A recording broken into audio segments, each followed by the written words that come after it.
যত ব্যক্তি প্রতিশ্রুতি দিয়ে চেয়ারম্যান হয়, চেয়ারম্যান হওয়ার পরে যদি সেই প্রতিশ্রুতি সে রাখতে না পারে, বুঝতে হবে তার মাঝে আমানতের দাঁড়ি সঠিক নাই, হতার বরকলাভ আছে। হতার বরকলাভ যার কাছে আছে ওই ব্যক্তির কোন ধর্ম নাই। লাদ দীনা লা ঈমানা লিমান লা আমানাতা লাহু ওয়া লা দীনা লিমান লা আহদা লাহু। ওই ব্যক্তির ধর্ম নাই যার হতার ঠিক না। যদি বলুন ঠিক না বেটি? সকালে এক কথা, বিকালে এক কথা, দুপুরে এক কথা, আপনার ঘুমোতে যাওয়ার সময় এক কথা, ওই ব্যক্তি কখনো মুমিন হতে পারে? আমার বন্ধুরা, আমার কার সাথে বন্ধুত্ব করবেন, কাকে বন্ধু বানাবেন, যাকে তাকে বন্ধু বানাবেন না, এই ঘটনা থেকে শিক্ষা নেন। উকবা ইবনে আবু মুইত বন্ধু বানিয়েছিল তার বন্ধু তারই এক কাফের, মক্কার কাফের ছিল, লিডার ছিল। উকবা ইবনে আবু মুইতের বন্ধু উমাইয়া ইবনে খালফ।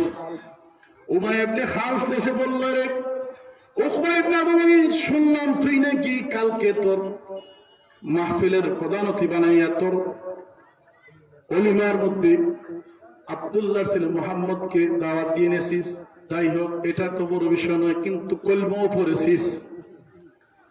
আরে উকবা ইবনে আবু মুইত, শোন, যদি মুহাম্মদের সাথে সম্পর্ক রাখতে চাস, মুহাম্মদের সাথে যদি বন্ধুত্ব ঠিক রাখতস, মুহাম্মদের সাথে যদি তোর কলিমার সম্পর্ক, যদি বল কিসের সম্পর্ক? কলিমার সম্পর্ক, ইমানের সম্পর্ক। আজকে আপনার আমার ছেলের, আপনার আমার মেয়ের ইমান নষ্ট করার জন্য সিলেবাসের বিরুদ্ধে ডারউইনের মতো বাদ দেওয়া হয়েছে, ঠিক না বেঠিক? আলিম উলামারা এইসব বিষয়ে আপনার ওয়াজ মাহফিলে কথা বলতেছেন, অনেক আলিম উলামারা হেনস্থার শিকার হয়েছেন, অনেকেই জেল জরিমানা ভুগতেছেন। বাবারা আমার, বন্ধুরা আমার, আলিমদের সাথে যারা মহব্বত রাখবে, খোদার কসম আজকের এই পবিত্র মাহফিলে আল্লাহ কি সাক্ষী রেখে, আল্লাহে বিয়াদিহি নাফসি, ওই আল্লাহর শপথকে বলছি যে আল্লাহর কুদরতি হস্তে আমার প্রাণ। বন্ধুরা আমার, হক্কানি কোন আলেমের সাথে যদি আপনি সম্পর্ক রাখতে পারেন, ওই আলিমের মায়ায়, ওই আলিমের মায়া মহব্বতে ওনার কষ্ট দেখে যদি আপনার কষ্ট লাগে, হায় রে হায়, এত বড় একজন আল্লামা, আজকে উনি জেলের মধ্যে আছেন। এরকম আল্লামা জেলে আছেন কিনা নাই? আল্লামা মামুনুল হক সাহেব, যার হুঙ্কারে বাতিলরা কেঁপে উঠেছিল।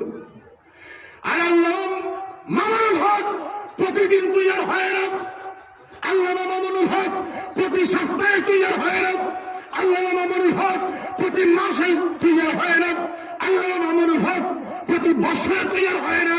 আল্লামা মামুনুল হক তৈরি হতে হলে যুগ যুগ, শত বছর, হাজার বছর অপেক্ষা করতে হবে। আজকে সেই আল্লামা জেলের মধ্যে দুঃখে দুঃখে কষ্টে পাচ্ছেন, যদি বলুন ঠিক না বেঠি?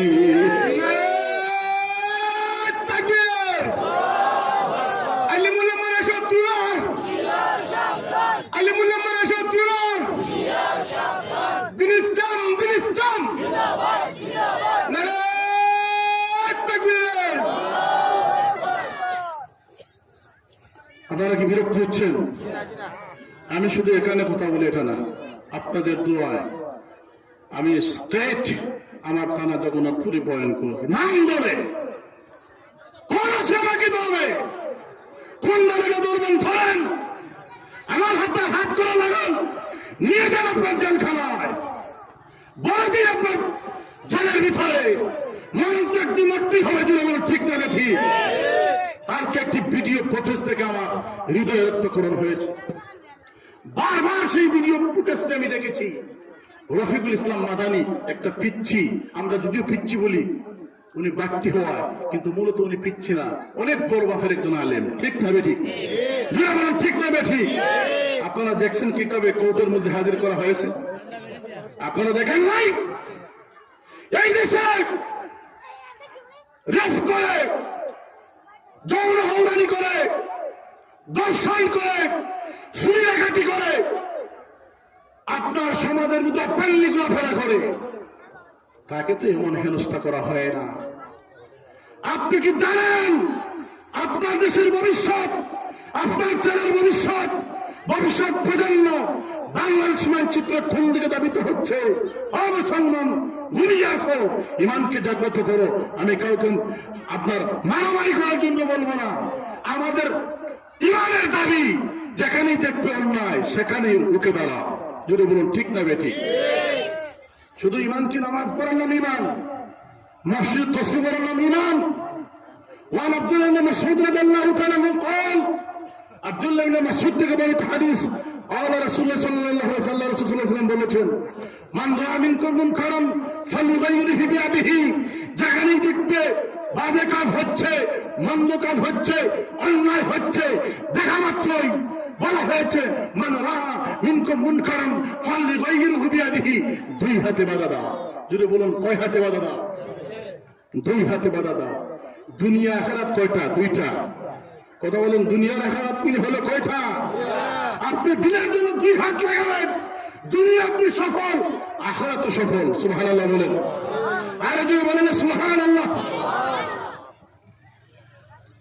আপনার সামনে আজকে একজন মানুষকে ফিটালো, আপনি চুপ করে বসে রইলেন, এটা ইমানের পরিচয় নয়। কথা বুঝতেছেন?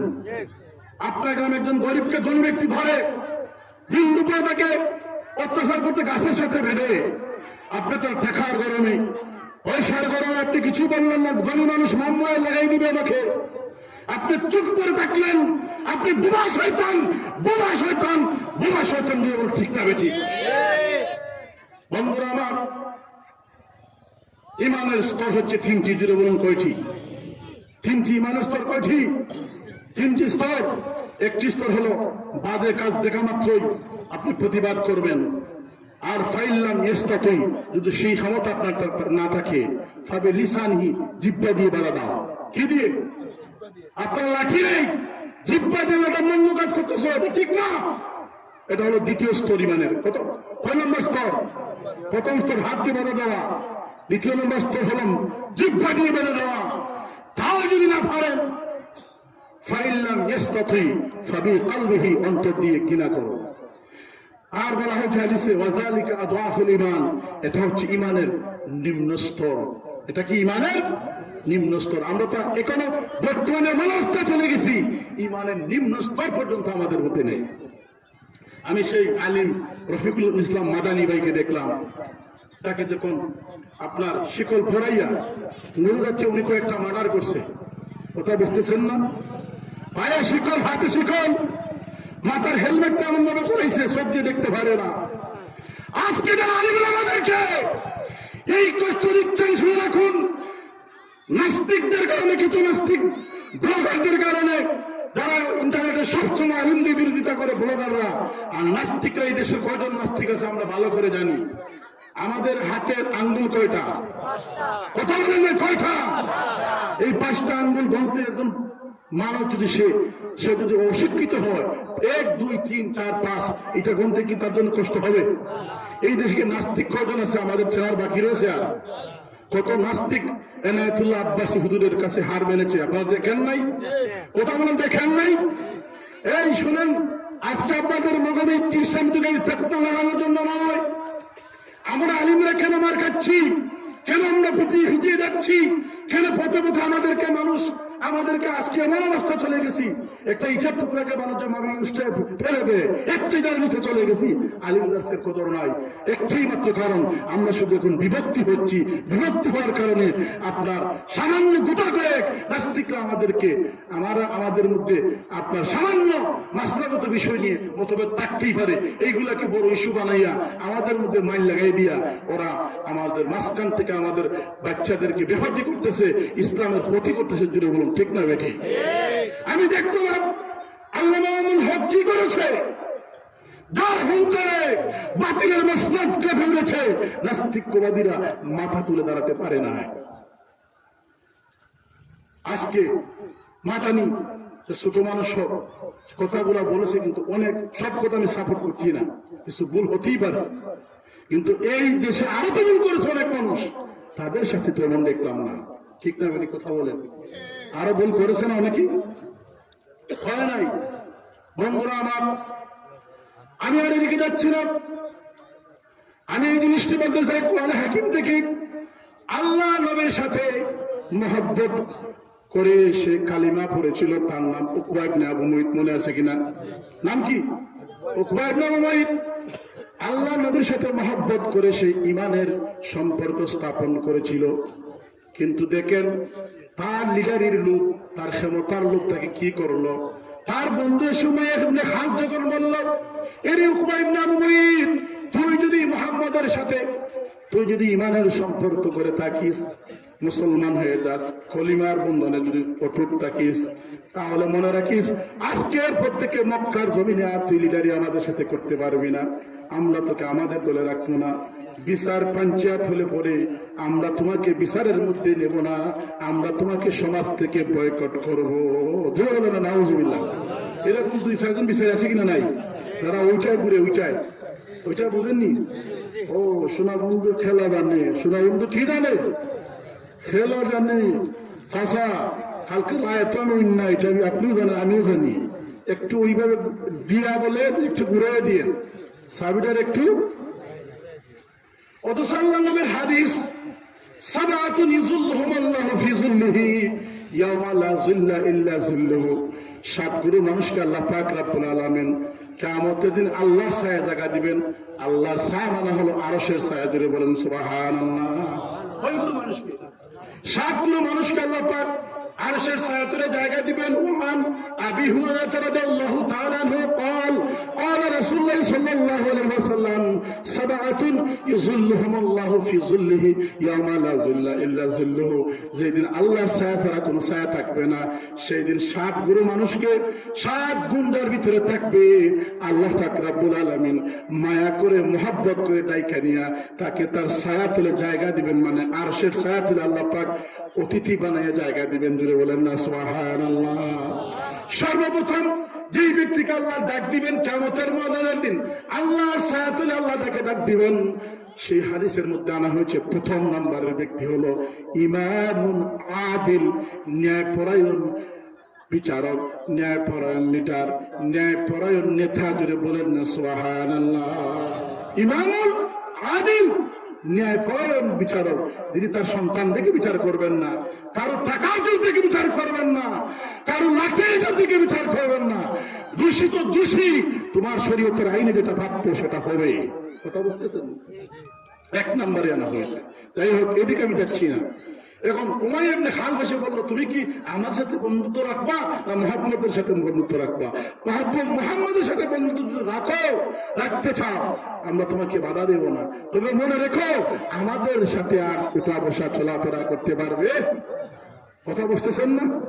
আমি আমার ওই যে কোন সূরা আয়াত তেলাওয়াত করেছি, সূরা ফুরকানের 27 নম্বর আয়াত থেকে এই ঘুরে আসতে যে শানে নজুল বলতেছি, শুধু শানে নজুল কেন নাযিল হলো এই আয়াতগুলা? তখন সে কি করলো? আপনার তার লিডারি চলে যাবে, তার লিডারিটা তার কাছে বড় হয়ে গেল, তার লিডারদের সাথে সম্পর্ক এটা নষ্ট হয়ে যাবে।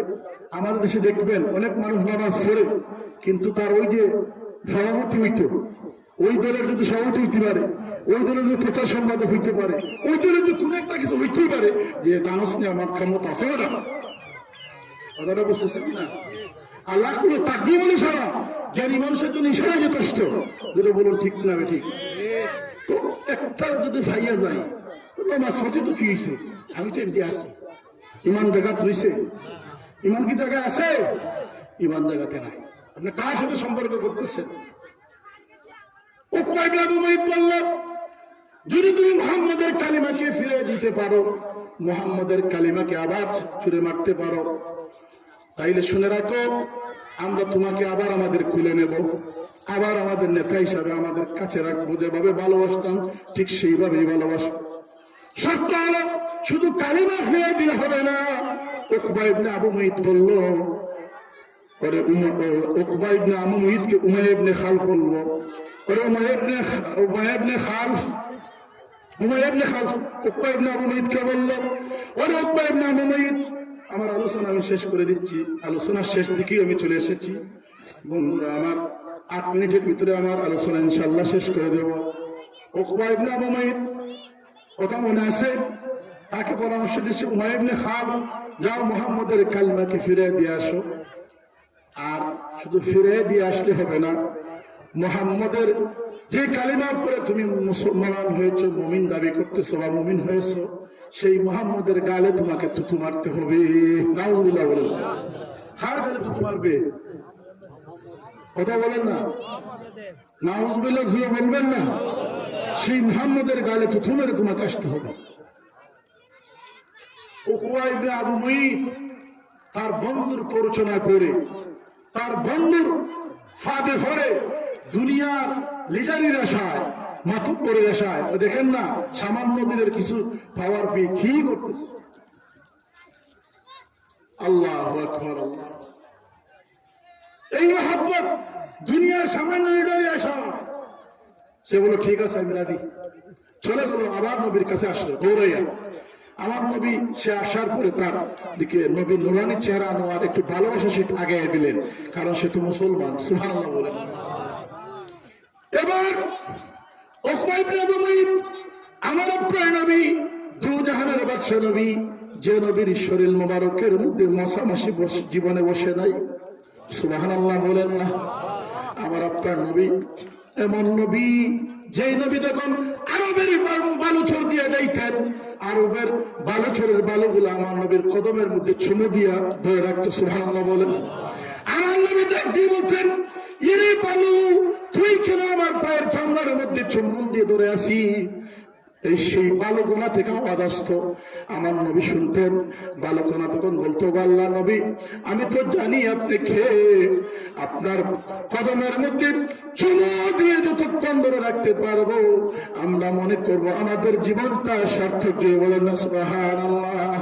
সেই বিশ্ব নবী মুহাম্মদ রাসূলুল্লাহ সাল্লাল্লাহু আলাইহি সাল্লামের নুরানি চেহারার সামনে এসে বলে, ও মুহাম্মদ আমি মুসলমান হয়েছিলাম ঠিকই, কিন্তু আমি মুসলমানের উপরে ইমানের উপর অটল থাকতে পারবো না। এই নাও তোমার কালিমা নাও। নবীজিকে কালিমা ফিরিয়ে দিল, আর নবীকে গালাগালি শুরু করে দিল, ফাঁক দিয়ে থুতু নিক্ষেপ করলো। কিন্তু থুতু আল্লাহ নবীর গাল মুবারক পড়ে নাই। আল্লাহ নবী বেজার হয়ে গেলেন, কষ্ট পেয়ে গেলেন। আল্লাহ নবী কোনো বদয়া দিলেন না, আল্লাহ নবী কোনো বদয়া দেন নাই। কিন্তু যিনি দেখেছেন আল্লাহর বন্ধু, আল্লাহ পাক সহ্য করতে পারেন নাই। যিনি বলেন না সুবহানাল্লাহ। যেভাবে আবু লাহাবের ছেলে আমার আপনার নবীর দুইটা মেয়েকে বিবাহ দিয়েছিলেন আবু লাহাবের ছেলের কাছে। ইসলামের আপনার সেই সময় শরীয়তে জায়েজ ছিল বেদিনের কাছে ছেলে সন্তান বিবাহ দেওয়া। এটা অনেক লম্বা কাহিনী। আল্লাহ নবীর সাথে বাধক ব্যবহার করার কারণে আবু লাহাবের সন্তানকে আল্লাহ নবী বদয়া দিয়েছিলেন, আল্লাহুম্মা সাল্লিত আলাইহি আউদান মিন কিলাবিহা। আয় আল্লাহ, তোমার কোন দুষ্ট কুকুরের মধ্য থেকে একটি কুকুরকে বাছাই করে তাকে তুমি কি করো, প্রতিশোধ নিয়ে নাও। পরবর্তীতে সে মারা গেল, বাঘে তাকে বক্ষণ করলো। অনেক লম্বা আলোচনা। ঠিক সেইভাবে আল্লাহ নবীর সামনে যখন শেষে থুতু মারলো, থুতু যদিও পড়ে নাই, নবী কষ্ট পেলেন, আল্লাহ নবী বদয়া দেন নাই। কিন্তু আল্লাহ পাক রব্বুল আলামিন সহ্য করতে পারেন নাই। সাথে সাথে আল্লাহ পাক রব্বুল আলামিন জিবরিল আমিনকে পাঠিয়ে দিয়া আয়াত নাযিল করে দিলেন, যে আয়াত কেন আমার ভূমিকা আমি বলেছিলাম, ইয়াউমা ইয়া'আদুয যালিমু আলা ইয়াদাইহি ইয়াকুলু ইয়া লাইতানি ইত্তাখাযতু মা'আর রাসূলি সাবিলা। জালিম ব্যক্তি সেই দিন তার নিজের হাত কামড়াবে আর বলবে, হায় রে হায়, আমি কেন জুলুম করলাম। এই জালিম মানা বলা হয়েছে উকবা ইবনে আবু মুঈতের জন্য। এই আয়াতটা শুধু সীমাবদ্ধ উকবা ইবনে আবু মুঈতের জন্য নয়, যত ব্যক্তি এইভাবে মানুষের উপর জুলমিয়ত করবে, জুলুম করবে, সমস্ত মানুষ এইভাবে উকবা ইবনে আবু মুঈতের মতো নিজের হাত কামড়াইয়ে উঠবে। জুড়ে বলেন নাউজুবিল্লাহ। সেই দিন উকবা ইবনে আবু মুঈত বলবে, আল্লাহ আগেই কোরআন শরীফে বলে ফেলছেন, সেই দিন বলবেন, ইয়াকুলু ইয়া লাইতানি ইত্তাখাযতু মা'আর রাসূলি সাবিলা। হায় রে হায়, কেন আমি মুহাম্মদের তত্ত্ব অনুসরণ করি নাই, কেন আমি মুহাম্মদের সাথে থাকি নাই। আজকে যদি দুনিয়ায় যদি আমি মুহাম্মদের সাথে থাকতাম, আজকে আমাকে নিজের হাত কামড়াইয়া জালিম হয়ে কিয়ামতের ময়দানে উঠতে হতো না। সে আফসোস করবে, হায় রে হায়, কেন আমি এই করলাম।